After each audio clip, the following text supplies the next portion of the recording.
Hola, ¿cómo están? Ya estamos aquí en un programa más de Creativarte, un espacio para el arte, para la psicología y el psicoanálisis.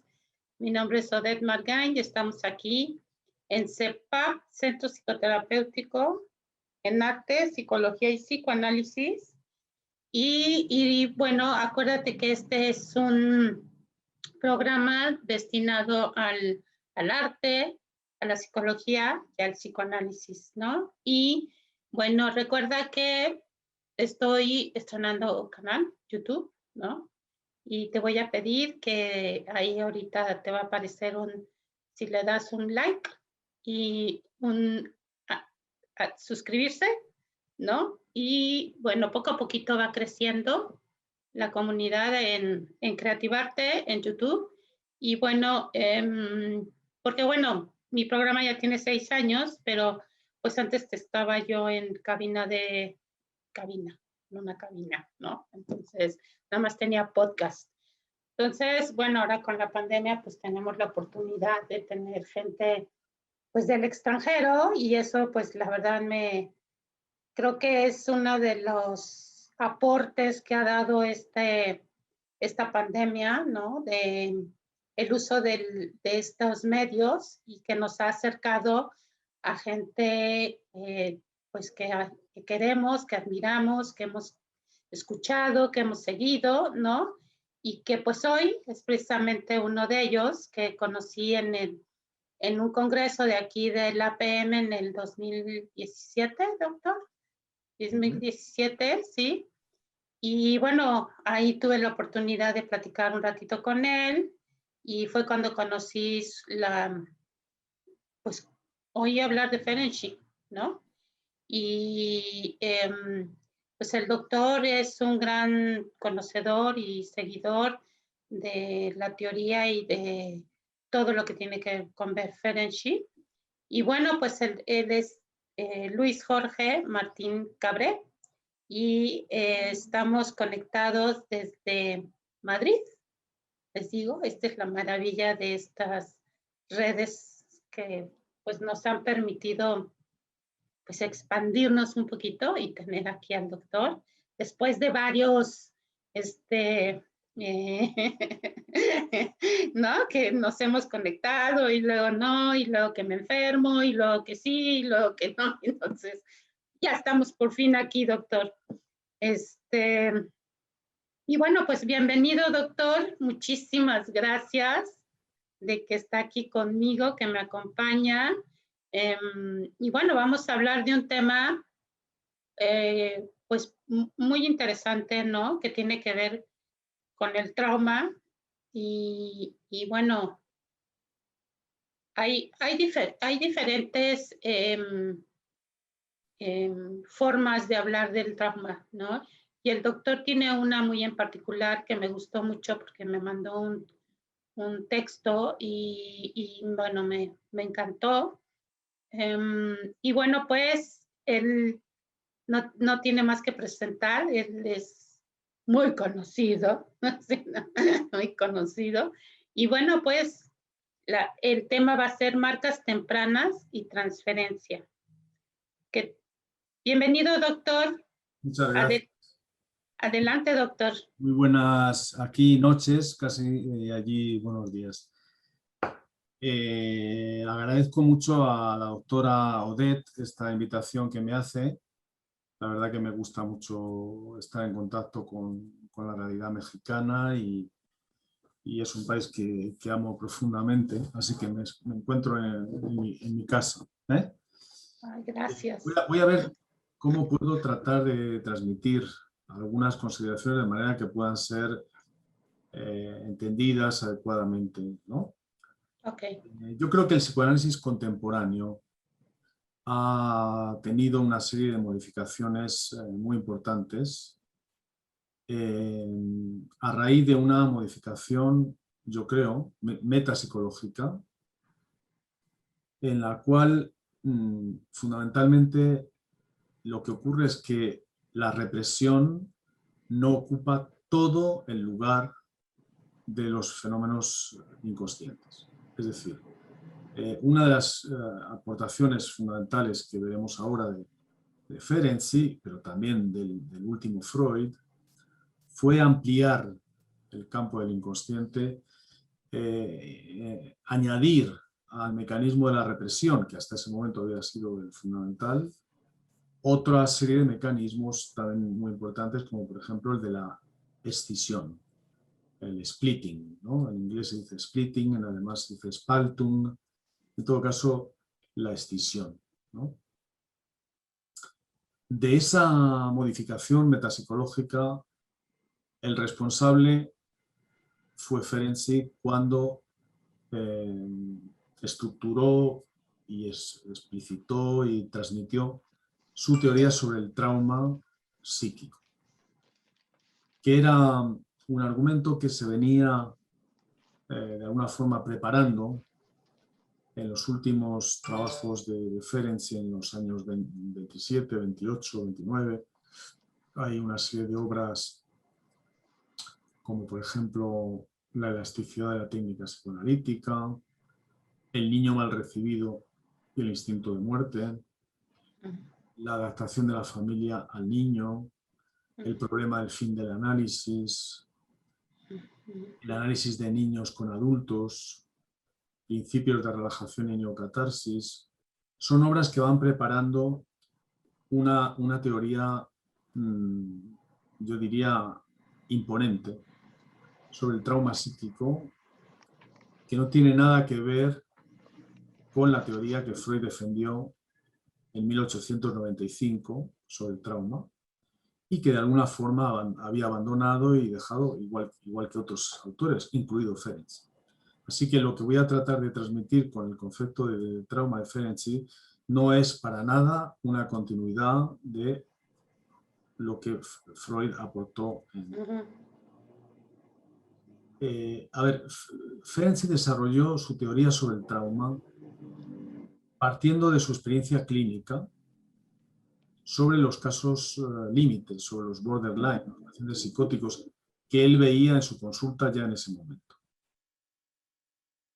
Y lo estableció teóricamente en una obra extraordinaria titulada Confusión de lenguas entre los adultos y el niño, que leyó, a pesar de que hubo una enorme oposición para que leyera ese trabajo, Brill, Jones sobre todo, que leyó en el Congreso de Wiesbaden, que tuvo lugar en esta ciudad, el 4 de septiembre de 1932.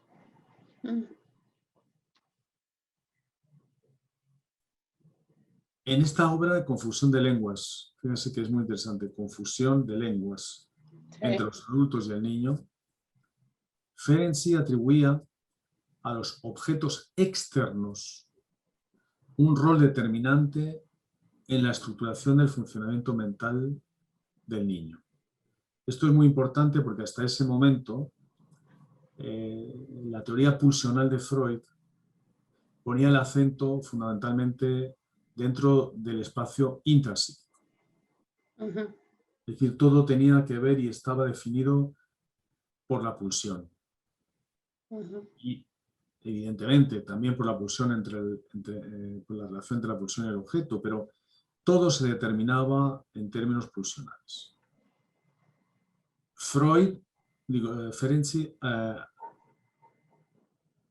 propone una teorización completamente desafiante a esto, dándole un valor importante a los objetos externos. Pero fijémonos que hoy, en las teorizaciones actuales, Laplanche, por ejemplo, es un autor que con toda su fidelidad metapsicológica a Freud define a los objetos externos y a los significantes de los objetos externos como los verdaderos estructurantes de la vida psíquica.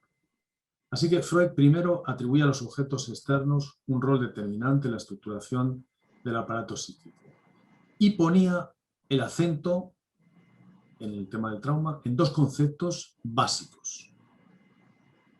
Por un lado, los procesos de identificación. Ujú, Por otro lado, los procesos de escisión, como he dicho antes, del yo. ujú. Así que no se trata de un tema pulsional, de una excitación ingobernable, de una situación que supere la capacidad del psiquismo de poderlo tolerar. No. Lo que plantea Ferenczi es una cosa mucho más sutil. Es algo que tiene que ver con procesos identificatorios y con el mecanismo de la escisión del yo, que como todos saben, fue una de las últimas, quizá el último trabajo de Freud antes de su muerte, que es la escisión del yo en los procesos defensivos.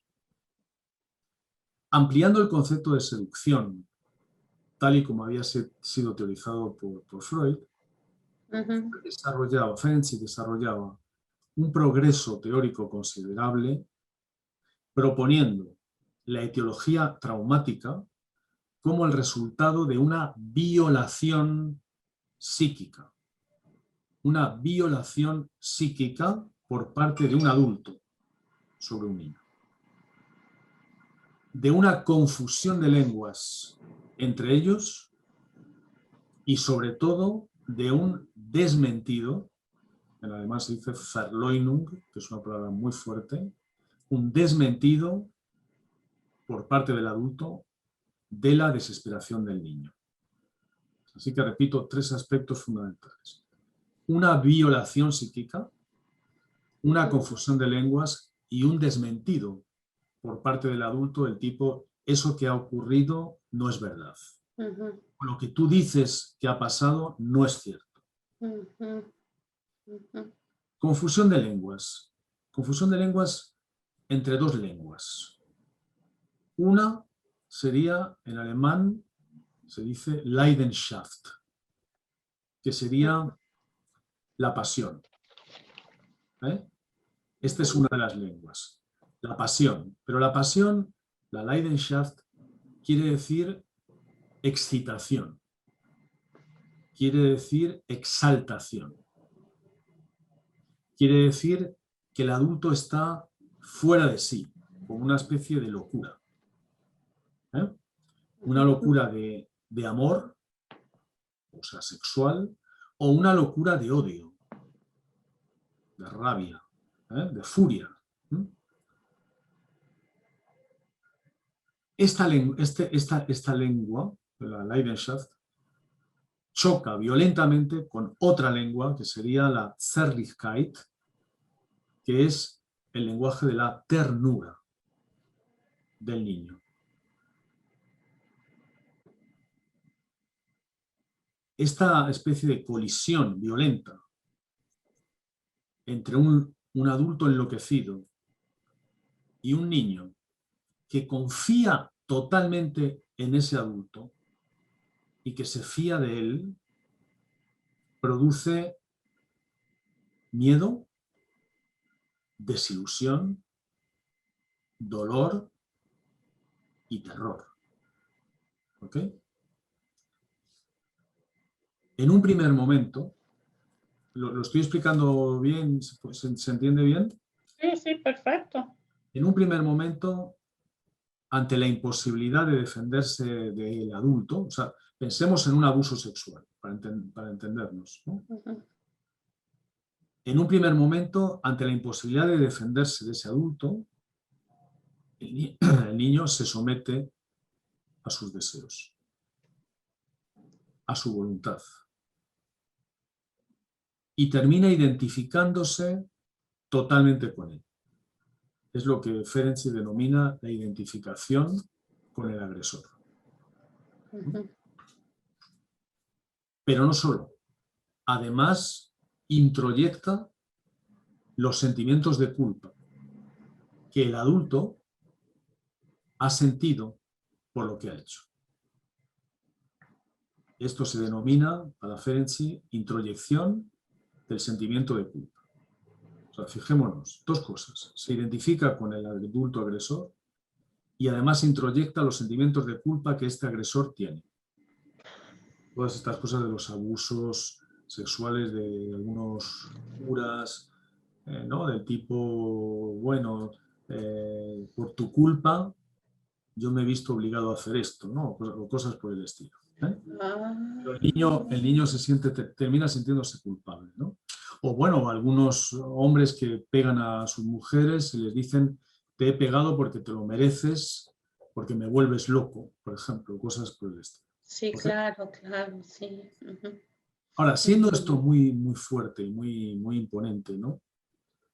Hasta ese momento nunca se había hablado en estos términos, ¿eh? No. Pero el efecto traumático aparece en un segundo momento, en realidad. Y es una consecuencia del desmentido. Se produce cuando el niño recibe por parte de un adulto que no consigue soportar el discurso del niño un desmentido que interrumpe todo el proceso introyectivo y paraliza su pensamiento. Se trata de un desmentido que prohíbe al niño no solo usar la palabra, sino incluso la posibilidad de hacer una representación mental y una fantasía sobre lo que ha pasado.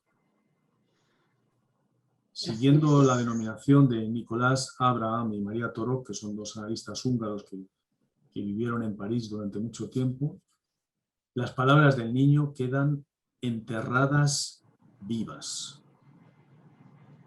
Todo eso que el niño no puede expresar queda enterrado, pero vivo, como en una especie de cripta. ¿Okay? Bueno. Cuando estas modalidades de invasión, de violación psíquica, producen sus efectos, descalificando y negando el reconocimiento del pensamiento y de los afectos, ¿no? En el psiquismo del niño se produce un trauma que genera no solo una escisión, o sea, un splitting, sino que puede generar también una fragmentación, una atomización o una autotomía. Este concepto es muy interesante. Autotomía, que quiere decir autoamputarse una parte del psiquismo. Tomos quiere decir amputar, matar. Autotomizarse sería producirse una mutilación, como esos animales que quedan atrapados, por ejemplo, en las hierbas o lo que sea, y para poder sobrevivir se mutilan una parte del cuerpo para poder seguir viviendo. Pues psíquicamente pasa igual. Es decir, el sujeto muere, entre comillas, a través de la escisión. Como dice Ferenczi, no siente más dolor porque no existe. Fíjese un momento, estamos hablando de abusos sexuales, ¿verdad? Pero pensemos, por ejemplo, en una situación de tortura. Una persona torturada. Por unos militares, por unos soldados. Bueno. Para no sufrir más dolor, esa persona muere psíquicamente. Como si anestesiara una parte de su psiquismo para no tener ninguna sensación dolorosa. Como dice Ferenczi en el diario clínico, este tipo de personas no se preocupan ni por la respiración, ni por el corazón, ni en general por conservar la vida, sino que más bien consideran con interés su misma destrucción o mutilación, como si no fuera a ellos mismos a quienes fueran infligidas estas acciones o estas agresiones.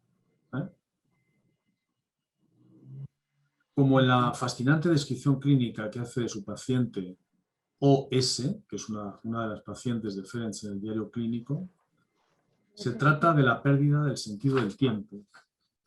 Dice esta paciente como si la vida no tuviera que acabar ni en la vejez ni en la muerte. Y aquí está lo más importante, Odette. No es un mecanismo de defensa. Es un mecanismo de supervivencia.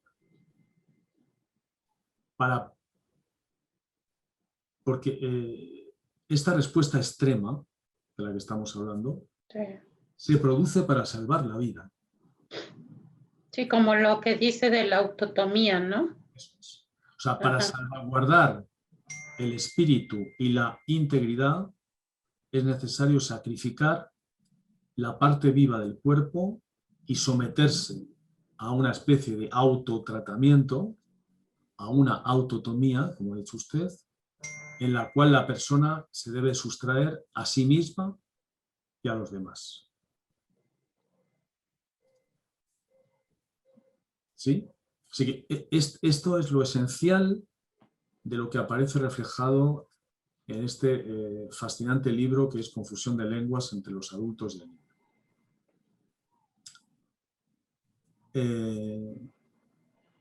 Fíjese, ya en el diario clínico, el diario clínico es un texto que Ferenczi no escribió para ser publicado.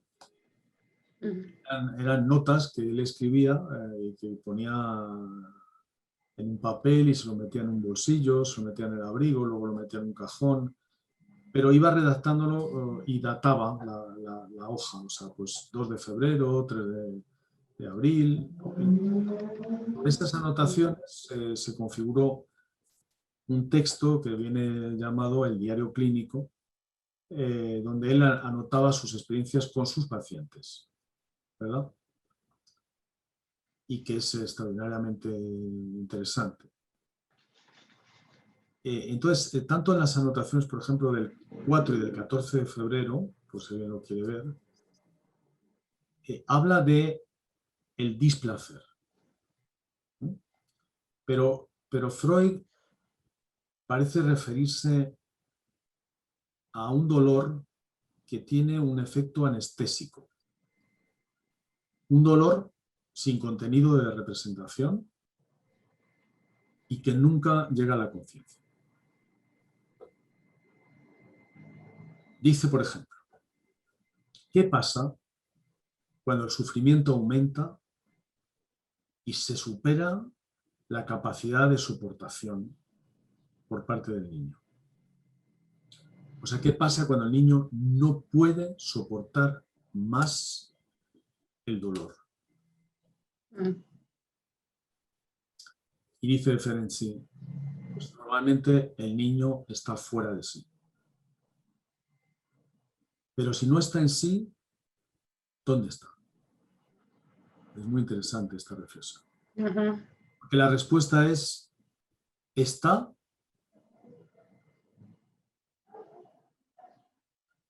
donde no existe el tiempo,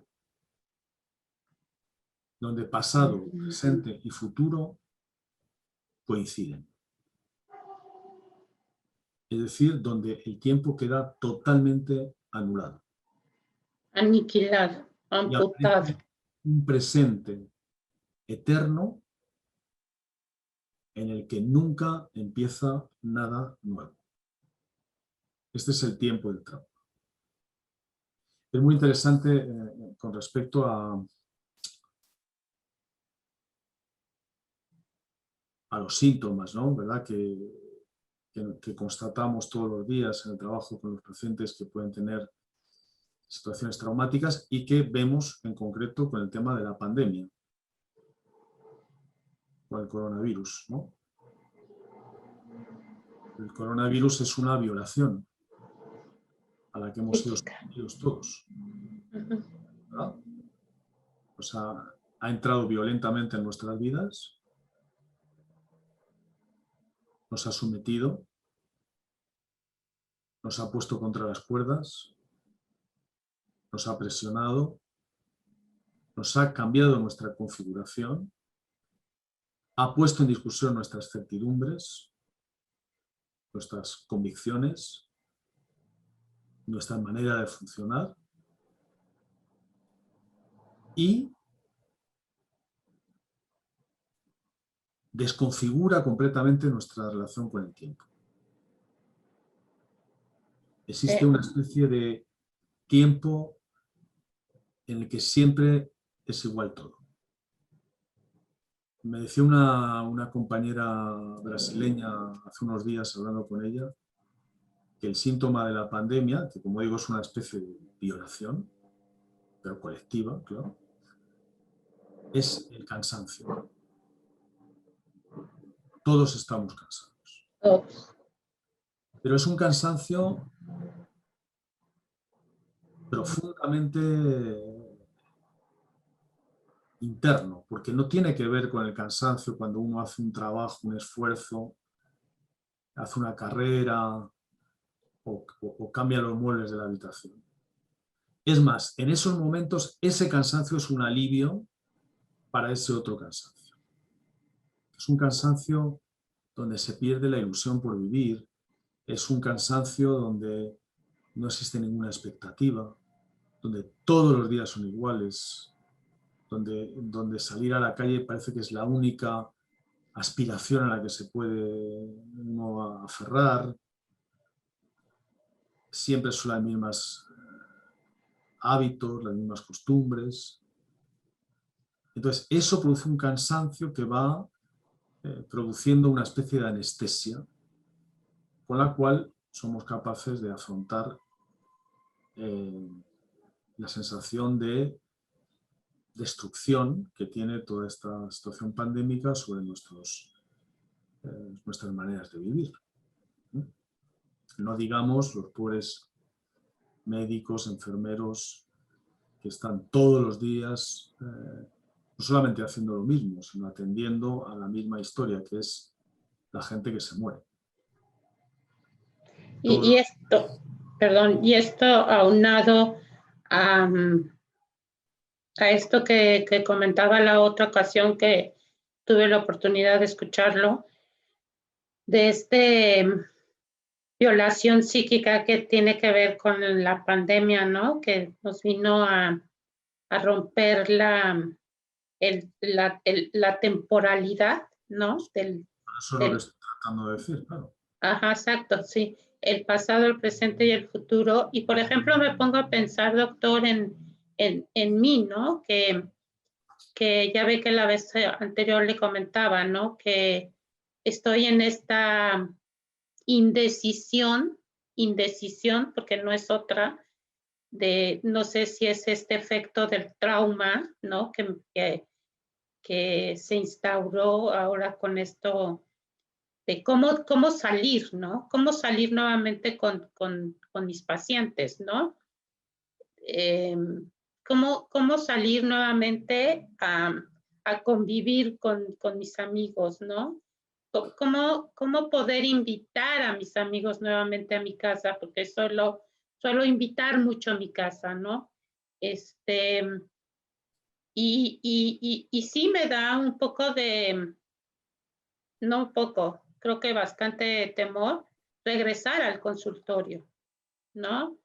Entonces, Todavía no han vuelto al consultorio. no, yo no. No. ¿Usted ya?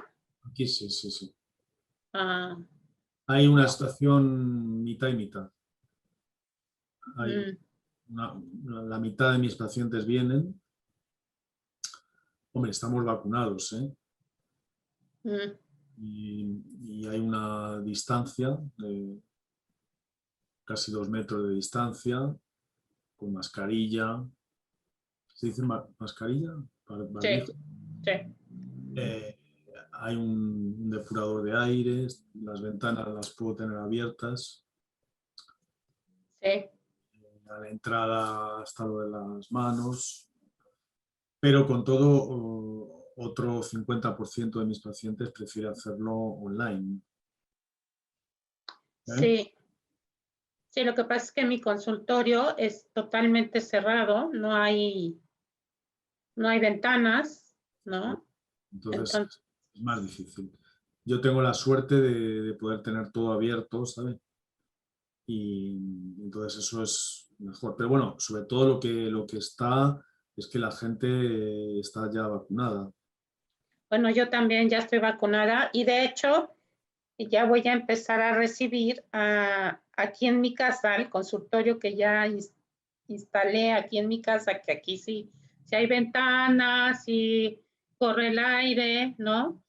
Es a pacientes ya vacunados, ¿no? Eso sí ya lo voy a empezar a hacer, ¿no? Y fíjese que ahorita me vienen 2 ejemplos, doctor, que cuando la vida era estar afuera, la vida era estar afuera, yo me muevo mucho en transporte, ¿no? No me gusta el coche, ¿no? Entonces, En México las distancias son enormes. sí, mi consultorio está en Polanco y yo vivo en el sur completamente, ¿no? Entonces sí es mucha la distancia y mucho el tráfico. Y entonces, en esto que usted está diciendo del no sentir del niño, de la parálisis que tiene de tiempo, de la configuración de lenguas, la confusión de lenguas. Yo veía en una ocasión, en un transporte que yo iba, aquí, seguro ustedes también tienen el Metrobús, Sí, ¿no? Ajá. Venía una niña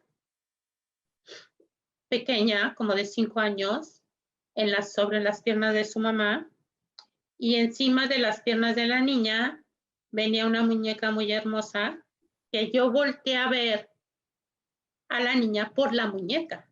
O sea, la muñeca estaba preciosísima, ¿no? Era una muñeca de trapo con unas trenzas enormes, bonitas. Y la niña, reparé en la niña cuando me di cuenta que de la nada la mamá le da una cachetada, ¿no? Y mi sorpresa y mi dolor que sentí, doctor, fue que la niña anestesiada, claro. anestesiada, doctor, ¿no?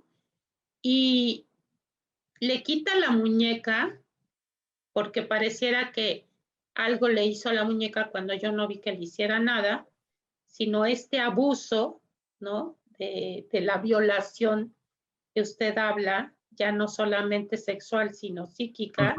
Y por el odio, o sea, el odio. Una paliza, una bofetada, una humillación, o el no amor, es decir, una madre o un padre que no quiere a su hijo, que no le quiere y que le transmite odio. Eso es un trauma.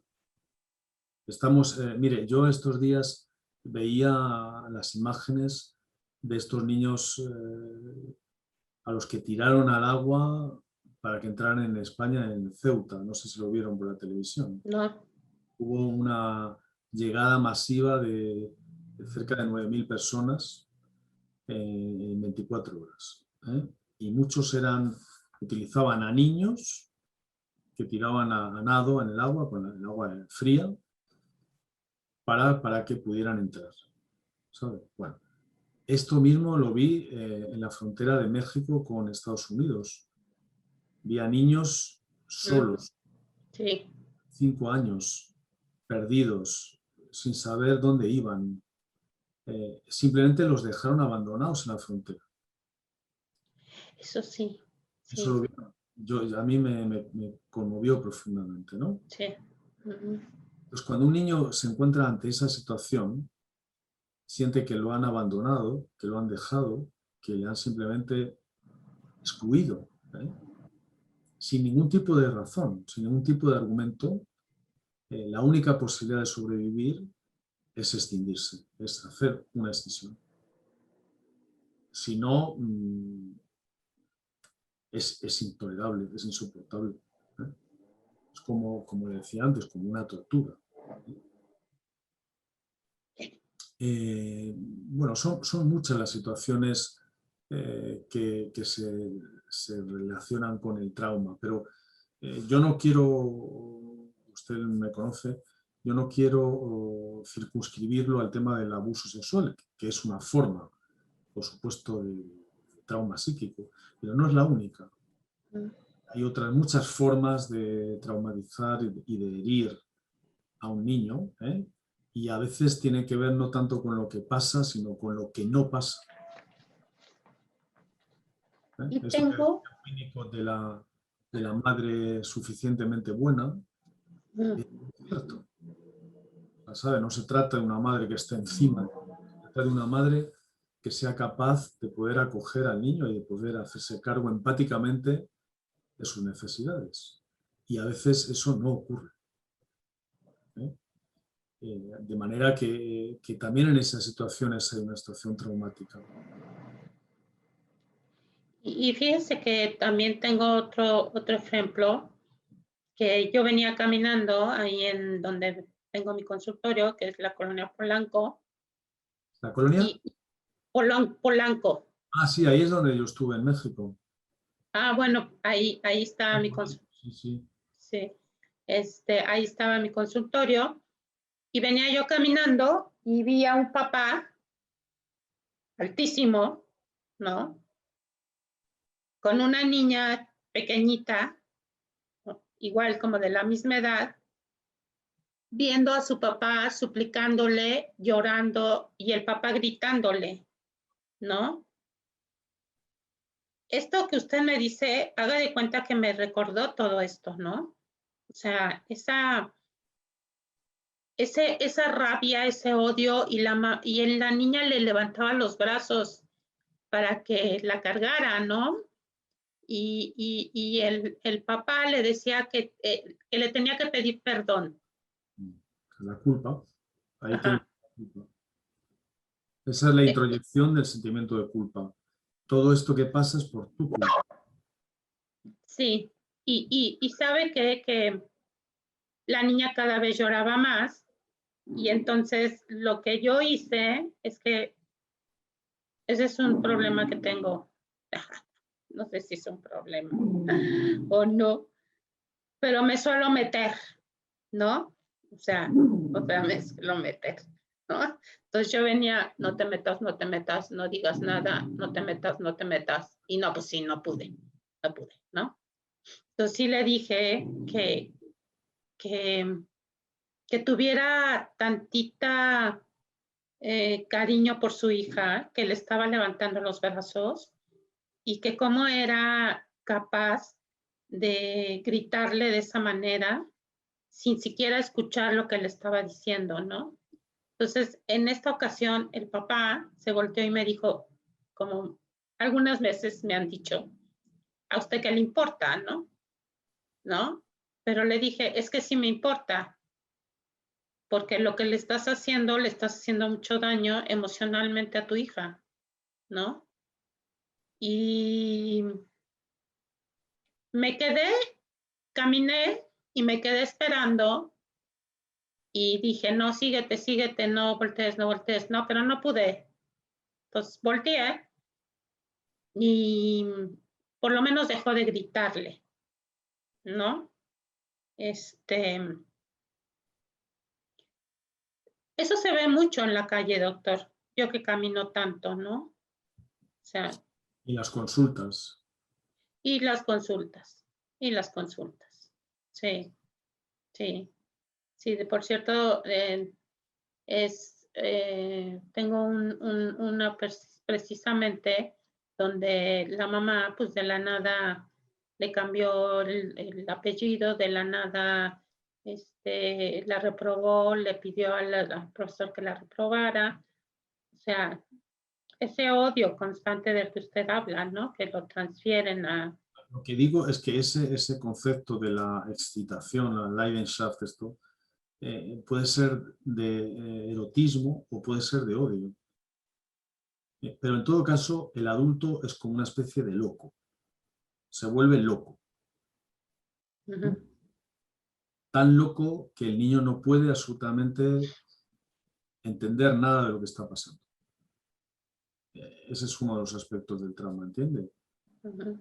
Es como cuando uno conduciendo se vuelve loco, ¿eh? Uh-huh. Y capaz de pegar al otro coche que va al lado porque le adelantó, ¿sabes? Uh-huh. Pero claro, eso puede tener unas consecuencias tremendas si la otra persona se somete. ¿Sabes? Si encuentra uno que le dice te voy a partir la cara, bueno, la cosa empata. Pero como sea alguien que se someta, porque le da miedo, por lo que sea, eso implica una acción de una violencia terrible, ¿sabes? En fin, si quiere podemos seguir un poquito más. Sí.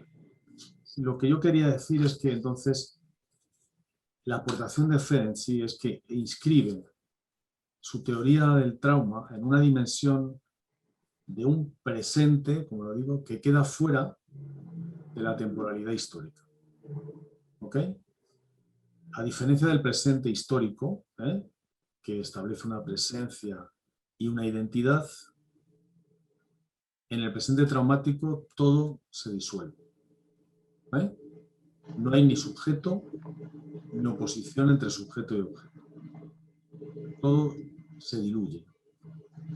Y lo que Ferenczi nos sugiere es que algo que tiene que ver con la muerte, algo no representable,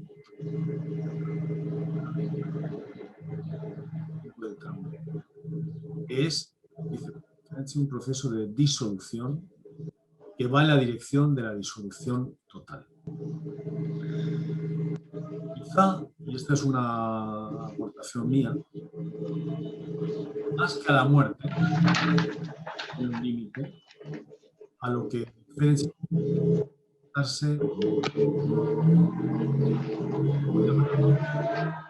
Está yendo.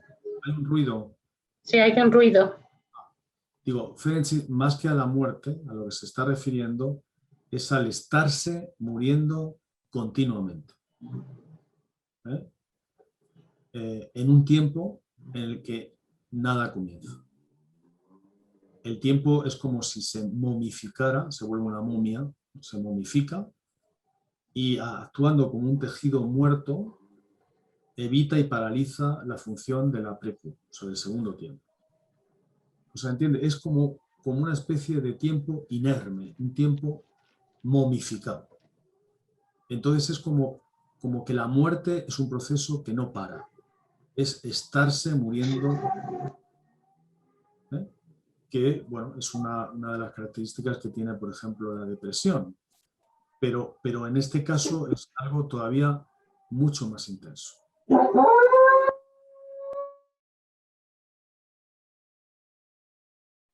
Entonces, bueno, en el trabajo analítico, porque quiero decir, esto lo vemos, pero dentro de nuestro trabajo psicoanalítico con los pacientes, esto nos plantea cómo un analista puede acometer,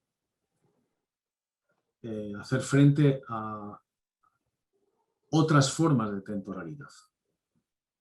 Es decir, contemplar otros tiempos presentes que abren al sujeto a una muerte presente, un dolor presente, que aparecen en la sesión de forma tremendamente impactante. Sí. Deja al analista prácticamente incluso paralizado, Sí. por la intensidad con la que esta situación emerge en la sesión. Sí. Sí, yo lo he sentido. Es fuerte eso, muy fuerte. Hay una frase de Ferenczi en el diario clínico que a mí me resulta muy tremenda, que dice, hablando de pacientes traumatizados, ¿no? Cuando las lágrimas del paciente se mezclan con las lágrimas del analista, se produce un acto de solidaridad humana que es solamente comparable al que se produce en la relación entre una madre y su bebé. Siempre me ha sobrecogido esa frase. ¿Eso es de Ferenczi? O sea que si usted escucha el relato de un paciente, por ejemplo, que ha sido objeto de un trauma terrible, sí, una tortura, sí. hay veces que el dolor del paciente supera la capacidad de soportación del propio analista. ¿Y se vale llorar, doctor? a veces es inevitable. A veces no se puede controlar, ¿eh? Hombre, afortunadamente existe el diván y no se ve. Pero imagínense en una estación cara a cara. Pero, fíjese, yo recuerdo de una analista argentina que ahora vive en Trieste, pero que durante mucho tiempo analizó a personas que habían sido torturadas en la dictadura militar en Argentina. Y tenía una paciente que le había contado, bueno, todo lo que le habían hecho a ella físicamente, pero también a través de técnicas psicológicas, como por ejemplo decirle que su hijo o su hija se había muerto cuando era mentira, o sea, todo para, de repente, después de pegarle una bofetada, le daban un bombón, o sea, cambiando completamente las cosas con técnicas muy depuradas, ¿no? Para hacer quebrar la capacidad de discriminación del yo, ¿no? Bueno, esta mujer se pasó muchas sesiones, muchos años hablando de esto, y en un momento determinado le dijo a su analista, pero oiga, ¿y usted por qué está siempre escuchándome? ¿Por qué pierde usted el tiempo escuchándome? ¿Qué le aporto yo? Siempre lo mismo, siempre le cuento la misma mierda, siempre le cuento la misma historia, ¿no? ¿Qué puede explicar que usted pierda todas las tardes en estar conmigo? ¿Mm? Entonces esta analista, que yo creo que en ese momento fue genial, le contestó, porque pertenezco al mismo mundo de mierda que usted. ¿Sabe? Entonces a mí eso me parece una interpretación tan profunda, tan sincera, prometida, que no es desvelarle ninguna verdad inconsciente, es decirle, estoy de su parte, estoy de su lado.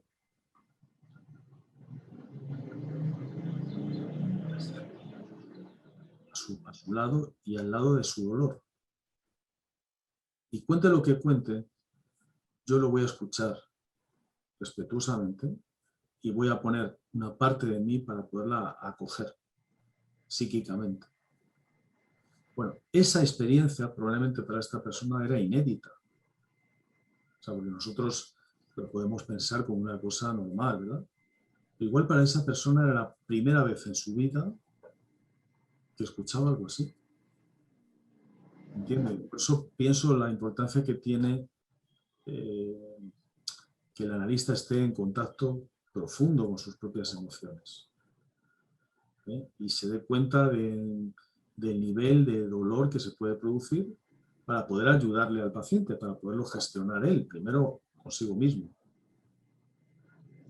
Bueno, no me quiero extender más porque los minutos que nos quedan, que son pocos, me dice usted lo que quiere que yo le cuente más, pero esta es la aportación esencial de Ferenczi que cambió, en mi opinión, la manera de afrontar el tema del trauma en el psicoanálisis contemporáneo.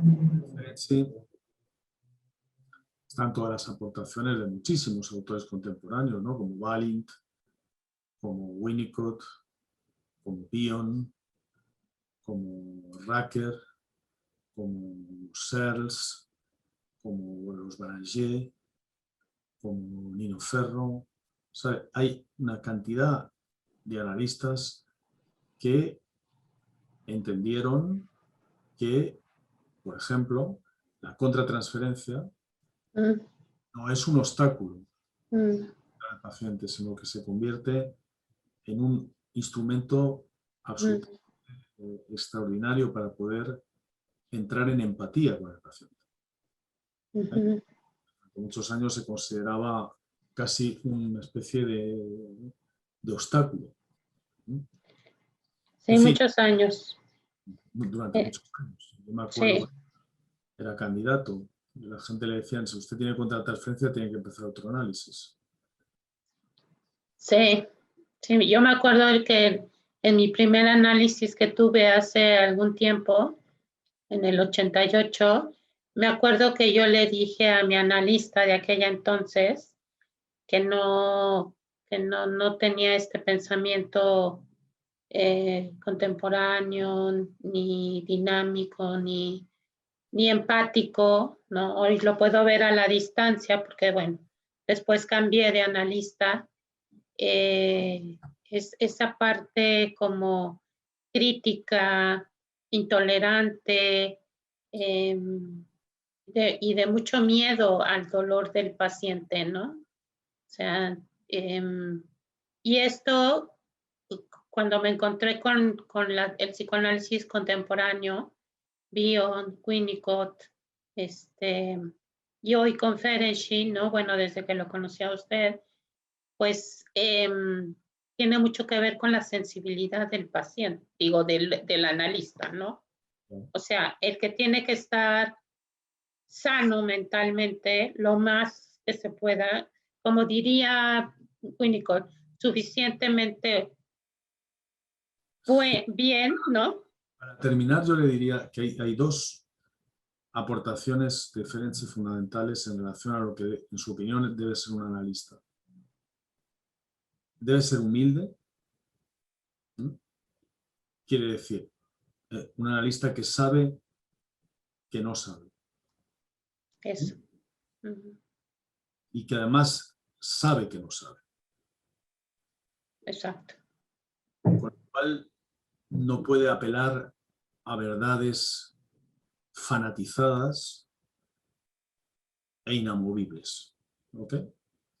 Eso por un lado. Y la otra es la paciencia. Es decir, que el analista sea paciente. Y eso tiene una doble lectura. Que sea capaz de esperar, pero también que esté en contacto con él mismo y con su mundo interno y que se haya analizado. Porque una de las exigencias que Ferenczi planteaba como la más absolutamente rigurosa era que el analista se tenía que haber analizado para poder ocuparse de los pacientes. Porque en el año 28 eso todavía no estaba claro. La gente se consideraba analista porque había hecho autoanálisis. Pero de forma reglamentada, eso es una idea de Ferenczi del año 1928. Se llama la segunda regla fundamental. Así que fíjese, quizá para resumir puede estar bien. Por un lado, la humildad, y eso tiene mucho que ver con Winnicott, cuando decía el peor analista es el analista que sabe demasiado. El analista maestro de escuela, que en las sesiones se sube a un púlpito y desde ahí imparte la doctrina, ¿sabe? Todo lo contrario. Eso puede coartar la creatividad del paciente. Y por otro lado, la paciencia. O sea, ser paciente. Que hoy en la actualidad es lo que más se necesita como analista, ¿no? Aprender a... Sí. Y algo que en una de las veces que lo escuché, ¿no? Usted hablaba de la compasión, ¿no? De la pasión, ¿no? Que es la compasión, ¿no? Compasión y compasión, ¿no? El sentir con. El sentir. El sentir. En alemán la palabra es Einfühlung, que es como en inglés feeling, ¿no? Pero ein es una partícula que quiere decir al mismo tiempo que el otro. ¿Sabe? Es como una especie de compartir el sentimiento, es decir, ponerse en el lugar del otro. Eso sería un poco la empatía. Poder ponerse en el lugar del otro para poderle escuchar. Y esta escucha y esta paciencia, doctor, ya para ir cerrando, es finalmente el que va a ayudar a ¿cómo lo podría yo decir? Descarchar, ¿no? Eso que se encarchó, ¿no? Que se enhieló, que se cubrió, Archa, sí, sí. ¿no? Ayer vi una película, doctor, que se llama The Frost, es la escarcha. No la he visto, pero sí, me han hablado de ella. Es la pérdida de un niño, de su hijo, ¿no?